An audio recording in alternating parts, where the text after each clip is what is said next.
নমস্কাৰ। জ্যোতিষ পৰামৰ্শলৈ আপোনাক স্বাগতম। আজি আমি শনিদেৱৰ কাহিনী আৰু আমাৰ জীৱনত শনিদেৱৰ প্ৰভাৱ সেই সম্পৰ্কে আলোচনা কৰিম। শনিদেৱৰ জন্ম কাহিনী আৰু ক্ৰমশ তেখেতৰ জন্ম বৃত্তান্ত আগবাঢ়ি যোৱাৰ লগে লগে তেওঁ কেনেকুৱা এটা পৰ্যায়ৰ পৰা কেনেকুৱা এটা পৰ্যায় পাইছিলেগৈ আৰু সেই পৰ্যায়বিলাকৰ লগত সংগতি ৰাখি আমাৰ জীৱনত কেনেকুৱা প্ৰভাৱ পৰে সেই সকলোখিনি কথা মই চমুৱাই ক'বলৈ চেষ্টা কৰিম। সপ্তঋষিৰ এজন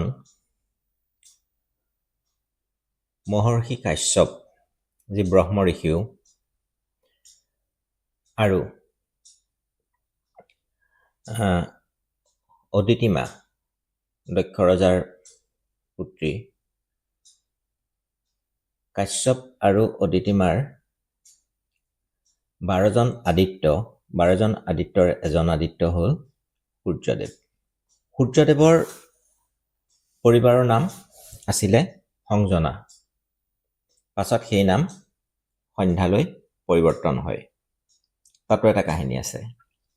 সূৰ্য আৰু সন্ধ্যামাৰ ধুনীয়া সংসাৰ চলি আছিলে।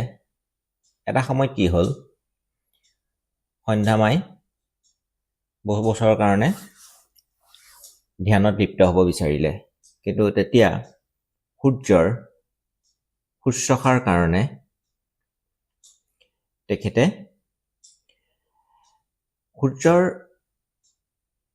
শক্তি সহিব পৰা এগৰাকী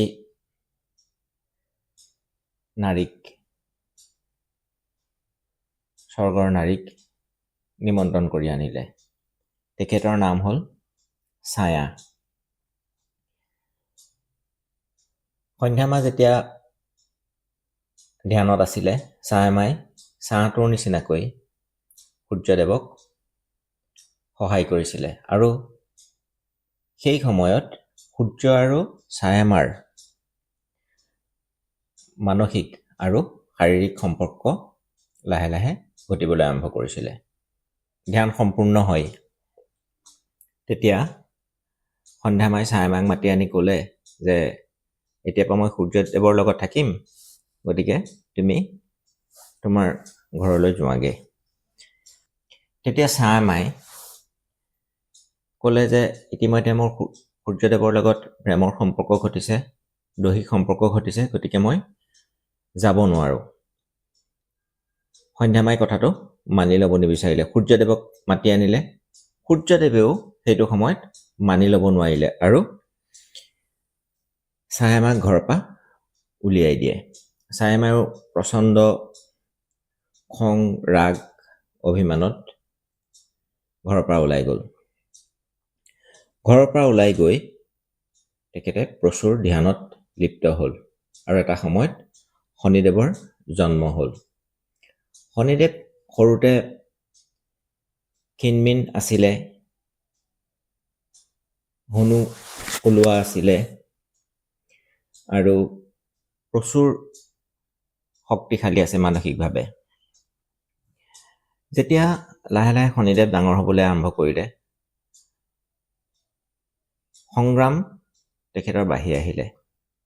মাকৰ লগত অকলে থকা সন্তান। কোৱা যায় যে অইন শিশুতকে শনিদেৱ বহুত সোনকালে গ্ৰ' কৰিছিলে। এবাৰ ছায়ামাই যেতিয়া সুধিছিলে শনিদেৱক, কি কাৰণে ইমান সোনকালে তই গ্ৰ' কৰিছ, তেতিয়া শনিদেৱে কৈছিলে, যাৰ দেউতাক নাই, মাকৰ কাৰণে সন্তানটো সোনকালে গ্ৰ' হোৱাটো দৰকাৰ। ঠিক আছে। এতিয়া শনিদেৱে যেতিয়া গম পালে যে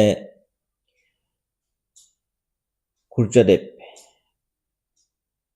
তেখেতৰ পিতৃ হয়, তেতিয়া শনিদেৱে মাকৰ আৰু নিজৰ ন্যায় প্ৰাপ্তিৰ কাৰণে সূৰ্যৰ ৰাজসভালৈ যোৱাটো ঠিক কৰিলে আৰু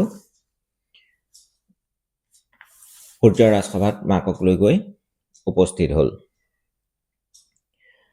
তেতিয়া সূৰ্যই কিন্তু কথাটো মানি নলয়। শনিদেৱৰ ইমানেই প্ৰচণ্ড খং উঠে যে সূৰ্যৰ সকলো ৰশ্মি শনিৰ খঙত লুপ্তপ্ৰায় পোৱাৰ অৱস্থা সৃষ্টি হ'ল। স্বৰ্গত হাহাকাৰ লাগি গ'ল। সূৰ্যদেৱেও নিজৰ ভুলটো বুজি পালে আৰু কথাটো মানি ল'লে যে তুমি মোৰ সন্তান হয়। তেতিয়া শনিদেৱে যেতিয়া ইমান প্ৰচণ্ড শক্তিৰ ভঁৰাল আছিলে, চব দেৱতাইও গম পালে, তেতিয়া শনিদেৱক চবে পৰামৰ্শ দিলে যে শক্তিৰ বেলেঞ্চ কৰিবলৈ তুমি শিৱক আৰাধনা কৰাটো ভাল হ'ব। নিজেও গম পালে যে শক্তিৰ বেলেঞ্চ কৰাটো তেখেতৰ খুবেই প্ৰয়োজন। মাকক লৈ আকৌ তেখেত উভতি গ'ল। গৈ পেলাই তেখেতে স্বীকৃতিটো কিন্তু পালে। মাকক লৈ পেলাই উভতি গৈ তেখেতে আকৌ ধ্যানত মগ্ন হ'ল। 1000 বছৰ যেতিয়া ধ্যান কৰিলে তেখেতে শিৱ সন্তুষ্ট হ'ল। আৰু শিৱইতো সকলো কথা জানেই। গতিকে তেখেতক গ্ৰহৰ মৰ্যাদা দিলে, শনি গ্ৰহৰ মৰ্যাদা দিয়ে। যিহেতু নিজৰ ন্যায় আৰু প্ৰাপ্তিৰ কাৰণে প্ৰচুৰ সংঘৰ্ষ কৰাৰ পিছত শনিদেৱে এই মৰ্যাদা পায়, গতিকে শনিদেৱক ন্যায় দেৱতা হিচাপে নিযুক্তি দিলে। পিছত আকৌ শনিদেৱ যেতিয়া গ্ৰহৰ মৰ্যাদা পায়, দেউতাকৰ ৰাজসভালৈ উভতি আহে, কাৰণ সূৰ্য গ্ৰহৰ ৰজা। তেতিয়া আকৌ সূৰ্যই তেখেতক যিটো মৰ্যাদা দিব লাগিছিলে সেই মৰ্যাদাটো নিদি পেলাই তেওঁক হীন মৰ্যাদা দিয়ে। সকলো ৰাজসভাত সোণৰ আসনত বহি আছিলে, শনিদেৱক মাত্ৰ এখন লোহাৰ আসন বহিবৰ কাৰণে দিছিলে। আৰু শনিয়ে সেই কথাটোক প্ৰটেষ্ট কৰি পেলাই ৰাজসভাৰ পৰা উভতি গ'ল। আৰু তেতিয়াৰ পৰাই শনি আৰু সূৰ্যৰ মতভেদ আৰম্ভ হ'বলৈ ল'লে। এতিয়া আমি শনিদেৱৰ কাহিনীটোৰ লগত সংগতি ৰাখি আমি কেইটামান কথা ক'ব পাৰোঁ যে শনিদেৱক গোটেই জীৱনটো শনিদেৱে নিজেই বিচ্ছেদাত্মক পৰিস্থিতিৰ সাক্ষী হৈ থাকিলে। সেইকাৰণে শনিদেৱক আমি বিচ্ছেদৰ গ্ৰহ বুলি কওঁ। শনিদেৱে লগ্নৰ লগত যেতিয়া সম্পৰ্ক ৰাখে বা যিটো স্থানৰ লগত সম্পৰ্ক ৰাখে সেই স্থানটোৰ সুখৰ বিচ্ছেদ ঘটায়। জন্মপত্ৰিকা এখনত শনিদেৱক, কালপুৰুষ জন্মপত্ৰিকাখনত শনিদেৱক দশম আৰু 11 হাউচ, একাদশ স্থানৰ অধিপতি হিচাপে নিয়োগ কৰা হয়। দশম স্থানটো কৰ্মৰ আৰু 11 স্থানটো প্ৰাপ্তিৰ, ইচ্ছাপূৰ্তিৰ। গতিকে আপুনি প্ৰচুৰ কৰ্ম কৰিব লাগিব, তাৰপিছতহে আপোনাক শনিদেৱে ফল দিব। সেইকাৰণে কৰ্ম ফলদাতা বুলি শনিদেৱক কোৱা হয়। অইন গ্ৰহে কৰ্ম কৰাৰ পাছত আপোনাক ফল নিদিব পাৰে, কিন্তু শনিদেৱে এইটো নিশ্চিন্ত থাকক যে আপুনি সৎকৰ্ম কৰিলে, ভাল কৰ্ম কৰিলে তাৰ ফল দিবই। শনিদেৱৰ যেতিয়া বেয়া সময় চলে, মানুহৰ জীৱনত যেতিয়া শনি গ্ৰহৰ বেয়া সময় চলে, তেতিয়া আমি শিৱক আৰাধনা কৰিবলৈ কওঁ। ইয়াৰ লজিকটো হ'ল যে শনিয়েও নিজেও বেয়া সময়খিনি শিৱক আৰাধনা কৰি পেলাই নিজৰ প্ৰাপ্তি ল'ব পাৰিছিল। আৰু যিহেতু শিৱ বাবা শনিদেৱৰ ইষ্টদেৱ, গতিকে শিৱক আৰাধনা কৰিলে শনিদেৱৰ সকলো দুখ মৰিখন হয়। পত্ৰিকা এখনত শনি আৰু চন্দ্ৰ যদি একেলগে থাকে তেতিয়া আমি কি কওঁ? মাতৃৰ কষ্টটো আমি চাওঁ। শনিদেৱৰ জীৱনতো যিহেতু মাতৃৰ প্ৰচুৰ কষ্ট পাইছিলে, গতিকে শনিৰ লগত যদি চন্দ্ৰমা থাকে, চন্দ্ৰমা মাকৰ কাৰক দেৱতা, গতিকে মাকৰ কষ্ট পোৱাটো একদম নিশ্চিত, যদি তাৰ মেলিফিক প্ৰভাৱ অৰ্থাৎ বেয়া প্ৰভাৱত থাকে। কথা হ'ল কি, শনিদেৱে কিন্তু কোনো মুহূৰ্তত মাকৰ হাত এৰি দিয়া নাছিলে। ঠিক তেনেকৈ বেয়া সময়ত যদি কোনো মানুহে শনিদেৱৰ মহাদশাই হওক অন্তৰ্দশা চলি থকা সময়ত 60 ধায়া বা অকাৰক হয় যদি পত্ৰিকা এখনত মাকৰ সংগৰ পৰা মাকক অকলশৰীয়াকৈ এৰি থৈ যায়, শনিদেৱে সঁচাই অতি বেয়া ফল দিয়ে। সূৰ্য আৰু শনি যদি পত্ৰিকাখনত একেলগে থাকে তেতিয়া আৰু বেয়া প্ৰভাৱত থাকে, আমি গম পাওঁ যে দেউতাক আৰু পুতেকৰ মাজত প্ৰচুৰ মতবিৰোধ হয়। আৰু সেইটো মতবিৰোধ কেনেকুৱা লেভেলৰ হ'ব, সি কিমান অশুভ প্ৰভাৱত থাকিব, সেইটো পৰা চোৱা হয়। ধৰক শনি আৰু সূৰ্য অষ্টম স্থানত আছে, ৰাহু তাত দৃষ্টি দিছে বা চাইছে, ই দেউতাকৰ মৃত্যুলৈকে দেখুৱায় যে শনি ছেপাৰেটিভ প্লেনেট আঁতৰাব, কেনেকুৱা অষ্টম স্থানত মৃত্যুৰ স্থান, গতিকে সি মৃত্যুলৈকে আঁতৰাব। বা আপুনি যদি দশম স্থানত থাকে, কৰ্মৰ কাৰণে দেউতাকক পুত্ৰৰ পৰা আঁতৰাব, তেনেকুৱাখিনি পত্ৰিকাত চালেই গম পোৱা যায়। এতিয়া শনিদেৱৰ আৰু এটা কাহিনী আছে যে যেতিয়া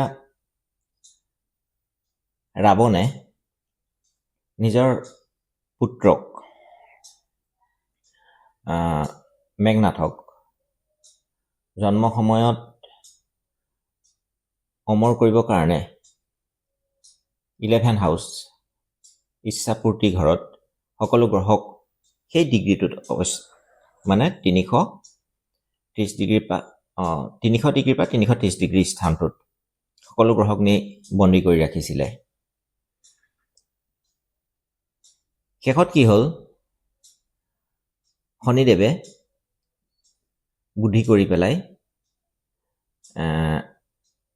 ৰাৱণৰ চকুলে চাই, আৰু ৰাৱণৰ পতন তেতিয়াৰ পৰা আৰম্ভ হয়। শনিৰ দৃষ্টিত প্ৰচুৰ বিচ্ছেদাত্মক ভ্ৰম থাকে, গতিকে তেতিয়াৰ পৰাই হেৰুৱায়। আৰু সেইটো সময়তে মেঘনাথৰ জন্ম সময়ত শনিদেৱে কি কৰে, এটা খোজ দ্বাদশ স্থানলৈ, মুখ্যৰ স্থানলৈ দি দিয়ে। আৰু সেইটো কাৰণেই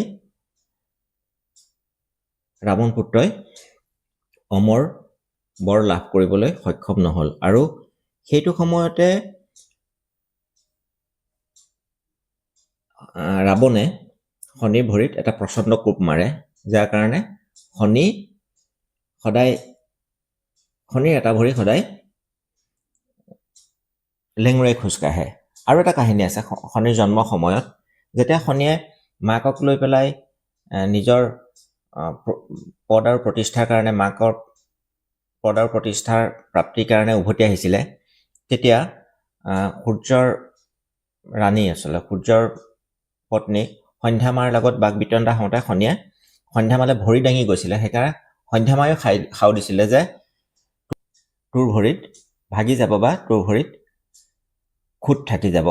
সেইকাৰণে আমি যেতিয়া স্নেপশ্বট প্ৰেডিকশ্যন কৰোঁ, তেতিয়া আমি এটা কথা চাওঁ, যদি শনি 12 হাউচত আছে, 12 হাউচটো কালপুৰুষ পত্ৰিকাৰ বৃহস্পতিৰ ৰাশি, গতিকে শনি যদি বৃহস্পতিৰ ৰাশিত থাকে, ধনু আৰু মীন ৰাশিত থাকে, বৃহস্পতিৰ লগত থাকে, তেতিয়া আমি ক'ব পাৰোঁ যে মানুহজনৰ ভৰিৰ বিকাৰ থাকিব বা হোৱাৰ সম্ভাৱনা থাকে।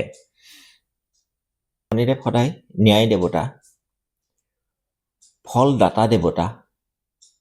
আপুনি যদি প্ৰচুৰ সংগ্ৰাম কৰে, শনিৰ মতে চলে, আপোনাক প্ৰচুৰ শক্তি আৰু সামৰ্থ্য দিব, আপোনাক শূন্যৰ পৰা আকাশলৈ তুলি লৈ যাব পৰা ক্ষমতা থকা দেৱতা।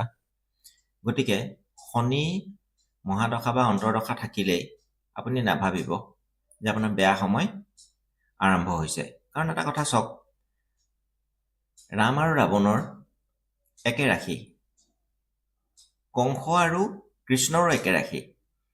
গতিকে শনিয়ে যোনে ভাল কাম কৰিছে সদায় তাৰ পক্ষতেই থাকে, আৰু যোনে বেয়া কাম কৰিছে তাৰ পক্ষত কেতিয়াও নাথাকে। শনিৰ ঠিক কৰিবৰ কাৰণে মই কেইটামান উপায় কৈ দিছোঁ। প্ৰথম উপায়টো হৈ গ'ল, আপুনি যিমান পাৰে শিৱক আৰাধনা কৰিব। দ্বিতীয় কথা, শনিয়ে আনৰ দুখ বুজি পায়। গতিকে যিখিনি শ্ৰমিক মানুহখিনিক সন্মান কৰিব, সহায় কৰিব। শনি যিটো স্থানত বহি থাকে সেই স্থানমতে কৰ্ম কৰিব। বেয়া প্ৰভাৱৰ পৰা আঁতৰি থাকিবলৈ আপুনি শনিৰ বীজ মন্ত্ৰ ওম শম শনেশ্বৰায় নমঃ বা ওম প্ৰাম প্ৰীম প্ৰুং শ্বঃ শনেশ্বৰায় নমঃ সদায় এক জপমালা আপুনি উচ্চাৰণ কৰিব। ধন্যবাদ। চেনেলটো ছাবস্ক্ৰাইব কৰিব, লাইক কৰিব আৰু আগলৈ আগবঢ়াই দিব। ধন্যবাদ।